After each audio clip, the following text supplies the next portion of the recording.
Good morning everyone. मेरा नाम अक्षय शर्मा है एंड आज की वीडियो में हम लोग डिस्कस करेंगे डेथ बाय नेग्लिजेंस, जो कि आईपीसी के सेक्शन 304 ए के अंदर दिया गया है।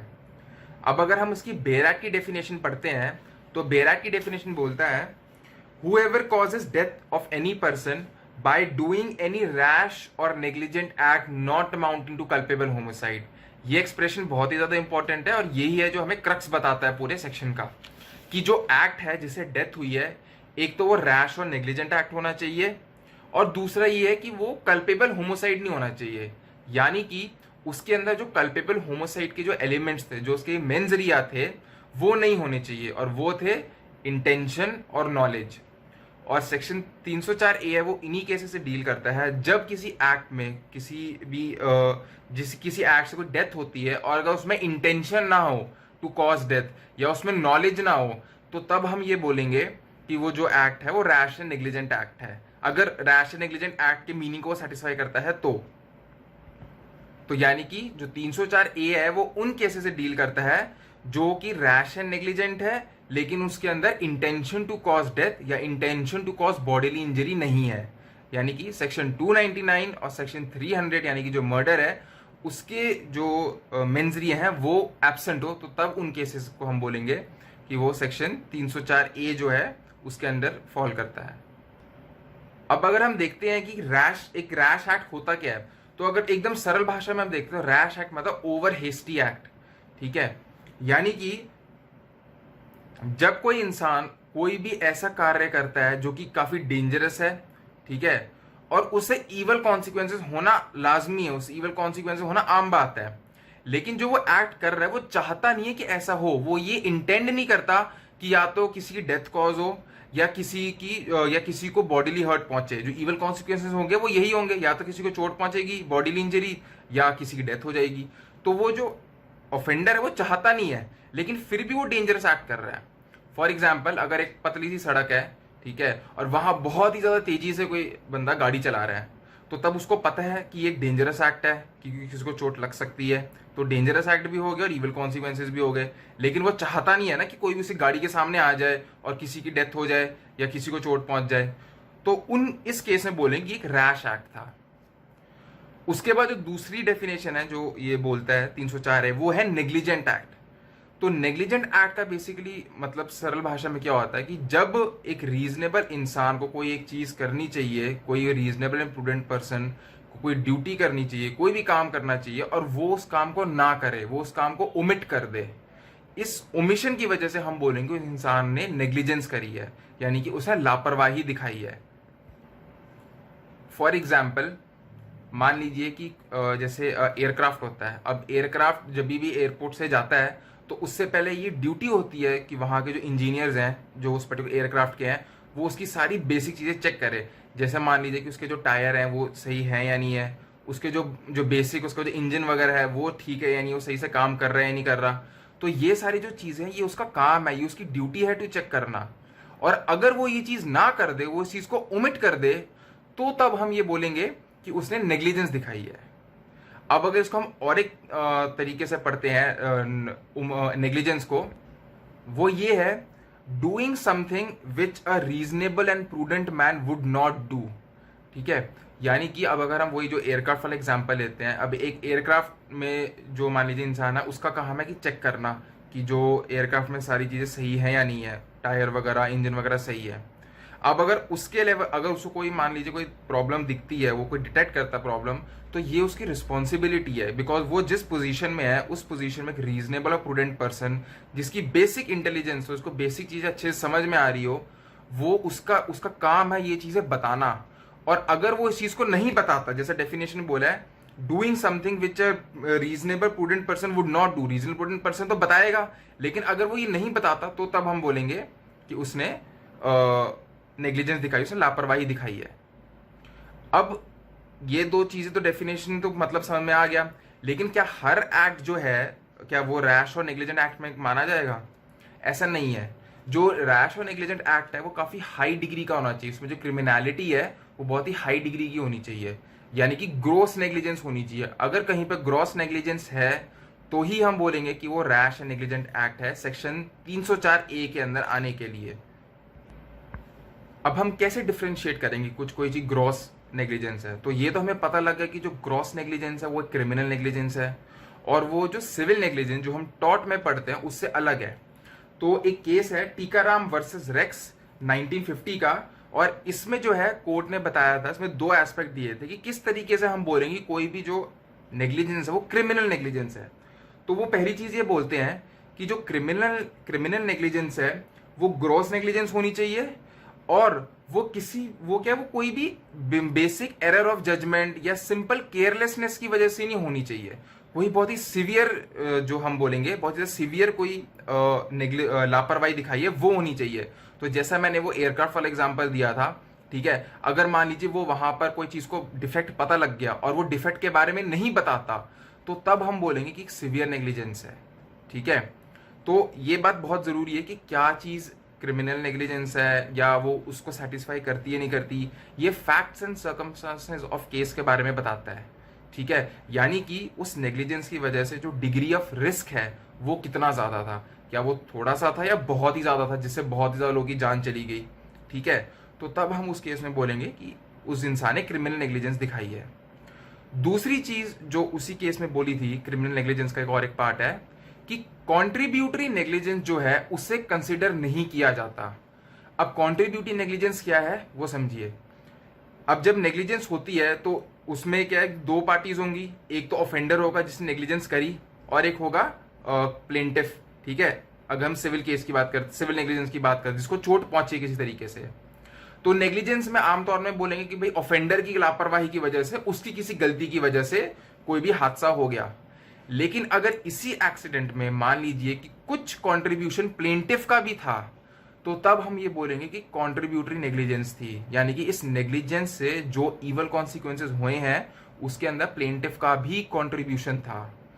तो क्रिमिनल नेग्लिजेंस में जो कंट्रीब्यूटरी नेग्लिजेंस है उस चीज को कंसिडर नहीं किया जाता। उसको जो है बेसिकली डिसाइड करने के लिए कि कोई भी एक्ट है वो क्रिमिनल नेग्लिजेंस है या सिविल नेग्लिजेंस है, उसे कंसिडर नहीं किया जाता।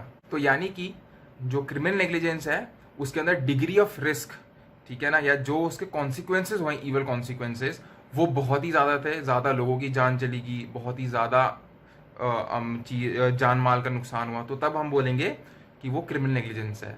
और क्योंकि हम 304A को पढ़ रहे हैं और इसमें बोला गया डेथ बाय नेग्लिजेंस, यानी कि अगर जो डेथ बहुत ज्यादा लोगों की हो जाती है, या फिर जो जिस चीज में लापरवाही दिखाई है, जिस चीज में रैशनेस दिखाई है, वो जो पर्टिकुलर चीज है वो बहुत ही ज्यादा बेसिक थी, बहुत ही ज्यादा फंडामेंटल थी। ठीक है, जिसको स्किप करना है, जिसमें लापरवाही दिखाना बिल्कुल भी लाजमी नहीं है, बिल्कुल भी नहीं माना जा सकता। फॉर एग्जाम्पल, अगर कोई डॉक्टर है और वो किसी का ऑपरेशन कर रहा है और उसमें बहुत ही जल्दी हड़बड़ाहट कर देता है वो कोई भी ऑपरेशन करने में, और जबकि जो बेसिक जो डॉक्टर्स की हैंडबुक है वो चीज़ें बोलती है कि आपने इस कंडीशन में बंदे का ट्रीटमेंट नहीं करना, अगर फिर भी वो डॉक्टर ट्रीटमेंट कर देता है वैसा वाला, तो तब हम बोलेंगे कि उसने नेग्लिजेंस तो दिखाई है और साथ साथ उसने रैशनेस भी दिखाई है। और ये बिकॉज इतना फंडामेंटल था, ये जो था कि वो इस कंडीशन में पेशेंट को ऑपरेट ना करे, तो तब हम बोलेंगे जो डिग्री ऑफ नेग्लिजेंस थी वो बहुत ही ज़्यादा हाई थी, और अगर उसमें किसी की मृत्यु हो जाती है तो तब हम बोलेंगे वो 304A के अंडर उसको लायबल ठहराया जाएगा। तो अगर आप इसकी पूरी स्टडी को देखेंगे, अगर जो मैंने भी रैश और नेग्लिजेंट एक्ट के बारे में बताया और जो मैंने पहले बताया था कि इंटेंशन वगैरह जो है वो नहीं होनी चाहिए, तो आप ये देखेंगे कि जो डेफिनेशन है रैश और नेग्लिजेंट एक्ट की, उसके अंदर लैक ऑफ इंटेंशन जो है टू कॉज इट वो इनहेरेंट है। ठीक है, दोनों केस हमारे जो डॉक्टर है अगर वो रैश और नेग्लिजेंट एक्ट कर रहा है, वो इंटेंड नहीं कर रहा कि उसके पेशेंट की डेथ हो जाए, लेकिन फिर भी वो एक्ट कर रहा है, फिर भी वो रैशनेस दिखा रहा है, फिर भी वो लापरवाही दिखा रहा है, लेकिन वो इंटेंड नहीं कर रहा। तो ये जो मीनिंग है ऑफ रैश नेग्लिजेंट एक्ट, उसके अंदर इनहेरेंट है जो हम बोलेंगे लैक ऑफ इंटेंशन या फिर इंटेंशन को टू कॉज बॉडीली इंजरी, वो इनहेरेंट है। अब जो एक और बहुत ही ज्यादा इंपॉर्टेंट एस्पेक्ट है 304A का, और सिर्फ 304A का ही नहीं, ये हर प्रिटी मच सभी जो क्रिमिनल स्टैट्यूट्स हैं, क्रिमिनल प्रोविजन है, उसका पार्ट है कि जो डेथ है वो डायरेक्ट रिजल्ट होना चाहिए of rash and negligent act. यानी कि जो रैश और नेग्लिजेंट एक्ट है उसमें और जो हमारा जो डेथ हुई इंसान की, उसके बीच में कॉजल कनेक्शन होना चाहिए, कॉज एंड इफेक्ट का रिलेशनशिप होना चाहिए। जो कॉज था यानी कि रैश नेग्लिजेंट एक्ट, उसका जो डायरेक्ट इफेक्ट है वो डेथ ही होनी चाहिए। अगर ये इफेक्ट ना हो, अगर ये लिंक ना बने और मान लीजिए जो डेथ है वो किसी और की नेग्लिजेंस की वजह से हो जाती है, तो तब हम ये बोलेंगे कि वो जो है कॉजल कनेक्ट ये कॉजल लिंक को सेटिस्फाई नहीं करता, और तब जो ऑफेंडर है जिसने रैश नेग्लिजेंट एक्ट पहले किया था उसकी डेथ नहीं होगी, और सॉरी उसकी लाइबिलिटी नहीं मानी जाएगी। अब अगर मैं कॉजल लिंक का एग्जांपल देता हूं, एक केस है Suleman Rahman Mulani versus state of Maharashtra. अब इस केस में क्या हुआ था कि जो अक्यूज्ड है वो एक गाड़ी चला रहा था, और उस गाड़ी ने जाकर एक इंसान जो कि डिसीज इंसान है, जिसके आगे आके मृत्यु हो गई थी, उसको उसने गाड़ी से वो कर दिया, मार दिया, उसको गाड़ी से हिट कर दिया। अब जब और उसकी वजह से एंड बाद में जाके उसकी डेथ होगी। पहले वो उसको इंजरी हुई थी और बाद में क्या हुआ कि उस इंसान की डेथ हो गई। तो जो प्रोसिक्यूशन है वो चार्ज लेकर आई थी सेक्शन 304A के अंडर में, और उन्होंने वहां पर ये कंटेंशन डाली थी प्रोसिक्यूशन की कि इसको क्यों इस केस के अंदर लाना चाहिए 304A के अंदर।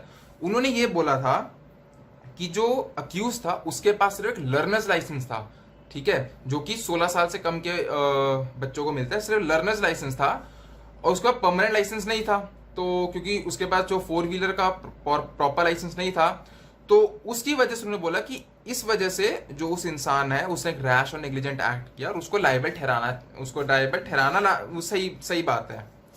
लेकिन कोर्ट ने जो है ये कंटेंशन को एक्सेप्ट नहीं करा, और कोर्ट ने ये बोला कि लॉ में कहीं पर भी ऐसी प्रिजम्पशन नहीं है कि अगर किसी के पास सिर्फ लर्नर्स लाइसेंस हो या मान लीजिए कोई भी लाइसेंस ना हो और फिर वो गाड़ी चला रहा है तो वो एक रैश और नेग्लिजेंट एक्ट कर रहा है, ठीक है। हम उसको वैसे बाकी जो है चार्जेस मान लीजिए मोटर व्हीकल एक्ट के हम उसके अंदर लेके आ सकते हैं, लेकिन 304A या कहीं पर भी और लॉ में ऐसी कोई प्रिजम्पशन नहीं है। तो आप देख रहे हो कि यहां पर जो है वो कॉजल कनेक्शन नहीं बन पा रहा, जो डेथ हुई है, ठीक है, और जो एक्ट ऑफ द अक्यूज था, क्योंकि प्रिजम्पशन कहीं प्रिज्यूम कर नहीं रहा ऐसा है, तो कोई कॉजल कनेक्शन नहीं बन रहा उस चीज के अंदर जो उसका एक्ट था और जो फाइनली उसकी जो डेथ हुई है, ठीक है। उन्होंने बाद में फिर ये बात भी बोली थी कि उस पर्टिकुलर केस के अंदर जो अक्यूज था उसने इससे पहले भी जो है बिना लर्नर लाइसेंस पे काफी बार गाड़ी चलाई है, ठीक है। तो एक अच्छे से लिंक नहीं बैठ पा रहा। अब ये जो लिंक नहीं बैठ पा रहा, ये बेसिकली बैठ नहीं पा रहा लैक ऑफ एविडेंस की वजह से। एविडेंस नहीं है कि जो प्रॉपरली दिखाए कि जो वो गाड़ी चला रहा था एक लर्नर्स लाइसेंस की वजह से, उसी की वजह से ही एक्सीडेंट हुआ है। तो ये डायरेक्ट लिंक नहीं बैठ पाया, ये नहीं प्रूव हो पाया कि डायरेक्ट रिजल्ट है रैश एंड नेग्लिजेंट एक्ट का। तो उस केस में जो है जो अक्यूज था उसको छोड़ दिया गया था, जो 304A के जो है चार्जेस वो हटा दिए थे। इसका मतलब ये नहीं है कि हम उसे किसी और सेक्शन में लाइबल नहीं ठहरा सकते। वो मोटर व्हीकल एक्ट के जो सेक्शन है उसके अंदर उसको पूरी तरह से सजा मिल सकती है, लेकिन 304A के अंडर में नहीं मिलेगी, बिकॉज ये इसके कुछ रिक्वायरमेंट्स हैं वो उनको सेटिस्फाई नहीं कर रहा। तो अगर मैं समराइज करूं तो कोई भी 304A में अगर हमें कोई भी चार्ज लेकर आना है तो उसमें सबसे पहली चीज होनी चाहिए वो है तो इंसान की डेथ हो गई है। वो जो डेथ है वो होनी चाहिए by rash and negligent act. और रैश एंड नेग्लिजेंट एक्ट का मैंने मीनिंग जैसे बता दिया, रैश एक्ट मतलब कोई भी डेंजरस एक्ट करना with indifference to its consequences, और नेग्लिजेंट एक्ट का मतलब कैसी भी तरह की लापरवाही दिखाना, एक ओमिशन करना जो एक रीजनेबल प्रूडेंट इंसान नहीं करेगा, ठीक है। और वो जो रैश एंड नेग्लिजेंट एक्ट है उसके अंदर इंटेंशन नहीं होनी चाहिए, क्योंकि डेफिनेशन जो है वो यही बात बोलता है, not amounting to culpable homicide, ठीक है ना। तो जो intention to cause death, intention to cause bodily injury, ये अगर एब्सेंट है, ठीक है ना, तो ही हम बोलेंगे वो रैश एंड नेग्लिजेंट एक्ट है, और तो ही हम बोलेंगे कि वो 304A के अंडर में आता है। अगर इंटेंशन वहां आ जाती है तो 304A का कोई एप्लीकेशन है ही नहीं, तब उसे हम कल्पेबल होमोसाइड की डेफिनेशन, तब उसे कल्पेबल होमोसाइड की के अंदर उसको सजा दी जाएगी, यानी कि 304 का जो पार्ट 1 है उसके अंदर उसको फिर सजा मिलेगी। तो जो 304A है वो एक बहुत ही स्पेसिफिक टाइप ऑफ होमिसाइड है, उससे डील करता है, ठीक है। कल्पेबल होमिसाइड तो एक अम्ब्रेला टर्म होगी जिसमें अलग अलग तरह के आते हैं, जैसे मर्डर आ गया या और जितने भी तरह के होमिसाइड होते हैं। तो जो 304A है वो भी एक तरह का कल्पेबल होमिसाइड है, सेक्शन 299 वाला कल्पेबल होमिसाइड नहीं है, ठीक है। एक ऐसा होमिसाइड है जो कि आपराधिक है, और उसमें स्पेसिफिकली बताया गया है कि उसके अंदर ये जो है कंडीशन सेटिस्फाई होनी चाहिए। अगर ये डिस्टिंक्ट कंडीशन सेटिस्फाई हो जाती है तब हम बोलेंगे कि रैश एंड नेग्लिजेंट एक्ट हुआ है। Thank you.